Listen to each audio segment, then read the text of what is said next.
Welcome to the MadLab MMA, brought to you by the Mayo Media Network. It's Thursday morning, early, 8 a.m. Getting this done. Tried getting it done last night.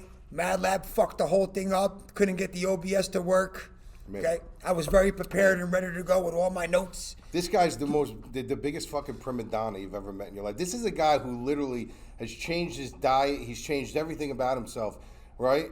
And I've never seen somebody so fucking sick. He comes back from New Jersey, he's fucking sick. He's home, he's fucking shitting in his diapers. Then he comes back to the office. He expects me to fix all these technical difficulties, which I'm doing. And as I'm doing it, he's not even helping me. He's literally on his phone like this, looking at the screen going, what's wrong? Something's wrong. The talent doesn't do technical things, first of all, okay? Wanting me to make his fucking show notes. And that 2 hour trying to fix him was abominable. That's abominable is the word. So he messages me when we left. We were here till like 7 o'clock at night. And he messages me when I left. He's like, that was, what'd you say? That was a waste of time, he writes. The biggest waste of time. So I just wrote, I agree, because I was pissed. I had to get home and I had to finish the breakdowns. I had all this other shit I got to do, the projections. So I go, great. 2 hours later, I get another text message from him. Not what's up, not what are you doing, did you eat dinner, how's your night, nothing. Just he writes it again, almost like he copy and pasted it. I did. Did you? No. This time I put that was a complete waste of fucking time. And then to send it home. Just to send it home. And then I asked him if he was doing something. He was supposed to do something last night. I asked him if he was doing it, and he's like, no, because I'm too upset. Listen, we got Mjolnir here with us, all right? Thor's fucking hammer. This is what Usman brought down on Burns last Saturday night. Fucking dominant. My favorite part of watching that was in between the rounds. What did Trevor Whitman say to him in between the rounds? That was Trevor Whitman, right? You fight behind the jab. Oh, his jab was You're the amazing. champion because of your jab. Jab was amazing. Bro, that fucking jab is deadly. Yeah. You put him down with the jab. Well, you know what it is? There's so many different kinds of jabs. There's jabs to keep you away. There's jabs to find your range. He was catching him at the end of his jab. His jab has power. Because he's catching him at the end of it. Yeah, perfect. He's got a great jab. Great jab. Dominant. He's I'll dominant. tell you one thing, though. Don't sit here and tell me that you weren't nervous in the first round. Yeah, I was. Because Usman looked like he was fucking literally his equilibrium is completely, or he was hitting him with some bombs. You know, one thing that they talked about a lot in Embedded, and Rogan talks about it too. You watch that shit. Hey, listen, Usman's, forget about the physical, the ability, his mental toughness. Oh, it's amazing. It's one of the toughest in the whole UFC. And that's why I think he's going to be a long reigning champion. He just tied GSP's record, right? Yeah, he's amazing, dude. It's amazing. I don't see anybody taking him down for a while. I don't. I know you think maybe Covington on a rematch. I think that'd be... Maybe he's got a good shot. Yeah. I think he'll wax Masvidal. Yeah. Again. Yep. And I think Masvidal's overrated, to be honest with you. But he's still a good fighter. But anyway, great week last week. We got all the bets right. Swept the bet brack. Brack. Swept the bet pack. And this week, and before we get into that real quick, we're on the Mayo Media Network channel. Like, subscribe, comment, hit the bell notification. And for us, our website is themadlabmma.com. Come over there, get on our email list. Try us out for a 30-day trial. We have an awesome community, Discord, breakdowns, DFS, betting, podcast, live stream. I mean, we do all things MMA, and this is all we do. All we do is focus on this sport because we have no season, because UFC and MMA is fucking all year round. Proud to be a part of the network as well. I mean, he's got everything going from golf to football to... everything. Awesome content. Cuss Corner. I love Cuss Corner. You gotta watch Cuss Corner. I didn't watch that one yet. It's funny, dude. It's funny. You got Cody and Paul doing their thing over there. Yeah, you those got guys are Brett good. doing their thing over there. So we got a lot of content. He's got a lot of content over there for you guys to eat off of. So definitely go check everybody out. Well, now for this week's main event, we have Curtis Razor Blaydes against the Black Beast, Derek Lewis. I love Derek Lewis. I love his Instagram page. But looking at just on paper the matchup, Blaydes 14-2. I didn't realize his only 2 losses were to Francis. Yeah. His only 2 losses. If you watch those 2 losses, they weren't clear-cut starchings. He was only 2 losses. He would be 14-0 if he didn't fight Francis Ngannou. Yeah. I didn't realize that when I was like, wow, I didn't realize that. Yeah. Derek Lewis, 24-7. We know about the power he has here, but is he just going to be overmatched here? This is a fight where, listen, I'm a firm believer in staying away from MMA math. We always talk about this. I don't believe in metrics. I don't believe in numbers. This is the one sport I don't believe in that stuff. When you're going into a DFS platform, yeah, you got to bring that into the equation. But when you're talking about the fight game, you just take, a lot of the times you take numbers and you throw them out the window. You could take them to use them as a streamline. This is a fight where none of that matters. I mean, you just basically, it's a matchup thing, right? So you got Derek Lewis, who this is a guy who predicated his entire career on power. He's athletic. This is a guy who will wow you sometimes with some, 2 or 3 head kicks where the guy actually can get that leg up. He is flexible. He is very athletic. Very tender to the midsection. He's doesn't have, really grappling. He's not going to get on top, and he's not going to go for RNCs and stuff like that. This guy literally knows that I have 15 minutes to kind of elude your talent and to elude your skill set, but I just need one. And the crazy thing about that is when he fought Volkov, I don't know if you remember. Of course. When he fought Volkov, who doesn't remember? Do you remember my article? No, that I don't remember. So I wrote an article about that fight, and I actually picked Derek Lewis. And he lost the fight, technically. It should have been a 30-27 He lost every sweep. minute of the fight. But at the end of my article, I said, the reason why I'm picking him, and I put it in quotes, I said, because all he needs is one. And that was it. I said, I'm giving him 15 minutes to get on top and get that one shot, and he ended up catching him with that shot. Is he the better fighter? No. Does he have the better skill set than half of the guys that he fights? No. But this is a guy that has an equalizer punch, and I don't care what kind of chin you have. There's certain humans on earth that have enough power and have enough torque and velocity that doesn't matter how good your chin is. If they catch you clean, you're going out. Derek Lewis, Francis Ngannou, these are guys that it doesn't matter what your chin looks like. They catch you going out. So he's got 15 minutes to get this done. The problem with this fight is he's going against a guy who matchup and stylistically, it's just fucking horrendous. Horrible matchup. It's a horrible matchup for him. He's been there against the Francises. He's been, beaten by Francis 2 times. He's eaten power before. Francis is the better athlete than Derek Lewis. I would dare to say that Derek Lewis may throw a little bit more of a heavier thud of power, where Francis throws a little bit more velocity power and snap power. I agree with you. But it's just an issue for me where the only way I see him losing this fight is if he gets caught taking a shot on the center line. If he takes a shot on the center line and Derek Lewis catches him, that's where this can be lights out. You look at the resumes here, they fought a lot of the same people, right?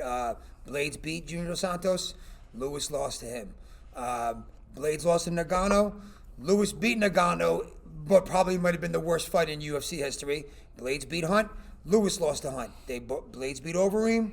Did Lewis never fight Overeem? I don't think he did. Regardless, I mean, Blaydes is going to just take this to the ground early and often. It's not. You got to look at this though. It's not going to happen as quick as you think. You know what I mean? Like a lot of people think he's just going to go in there, he's going to charge in there, he's going to take him down. You can't do that because at the end of the day, really, because that's what I think. You got to be careful with a guy like Derek Lewis because you listen. If you're him and I'm cornering you, I'm telling you this. We know the guy don't have 5 rounds of cardio.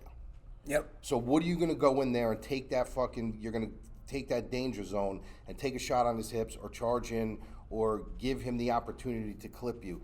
Tire him out. Let him hold your weight. Put him against the cage. Keep distance. Keep distance from him. Blaydes is the much more athletic, faster, sharper fighter everywhere. Yep. Stay away from him. Drain a round out of his pocket. Work on his legs a little bit. Pepper him to the body. We all know that he's got a very, very weak midsection. Then you can take the chances on really going in onto his hips. But he's better when he takes his shots. He's really got to line them up. He can't be going into the center line. He can't be leading with his head. And he's always got to remember that Derek Lewis has a very innate ability to play possum with you, where he will back up to the cage, he'll put his hands on his hips, he'll act like he's super, super tired, and then he will just fucking explode forward and throw 5, 6, 7 punches that have no target, but he looks to break your target down. When your hands are up, he's hitting you, and your hands are going this way, and he comes back with a left or a right, and he knocks you out. So, that's the way I would play this. I would take that first round as almost in boxing, the feel-out round. Feel him out. Let him fucking get tired. Drain his gas tank a little bit. Wear on him. Then once that first takedown comes, you're going to see Blaydes' confidence start to raise. All right, I got this. I felt him. I felt a little bit of his power. I know what he's doing. I got a beat on his hips. I'm going to take him down now. And then you'll see Lewis probably get up. Lewis, doesn't really stay on his back all too often until he's tired. But then once he's tired, I think after like the third round, I think it's just going to be a fucking shit show from there. You think Blaydes wins? I'm assuming you're thinking it's going to go to decision. I think it's got a good chance of being a stoppage. You do? Yeah, I do. By submission? No, I think he can ground and pound him in this way. You think? Yeah, I think I could see a situation where he kind of turtles up on the ground. Blaydes third round knockout? Later, maybe fourth. That's right. It's a 5-round fight. Yeah, maybe fourth. Yeah, I think Lewis will even make it to the fucking fight. Yeah, he can, but you make it to the 5th round in a fight like Francis Ngannou where you guys are staying there looking at each other. Yeah, I know. Not a fight where you got a guy on your hips constantly taking you down. All right, so Curtis Blaydes is the pick, obviously. The line, dude, as of yesterday, it was minus 430. It's insane. That's fucking nuts, dude. Derek Lewis is the clear underdog here. Derek Lewis is Blaydes is the clear favorite. You don't lay that kind of juice, even in a parlay. That's crazy. Against someone like Derek Lewis, because like I said, it doesn't matter what your skill. Look at the Volkov fight. I mean, that's just a perfect fucking example. And the reason why I actually picked Lewis in the Volkov fight, because I said this is a guy who doesn't really wrestle. He's going to stand with Blaydes for 15 minutes. So that opens up the gap for him to really have that shot. More opportunities. He's not going to have that opportunity here. He's going to on the shots and stuff like that. But when you put a guy on his back, takes away all range and power. But he still has, every round starts on the feet.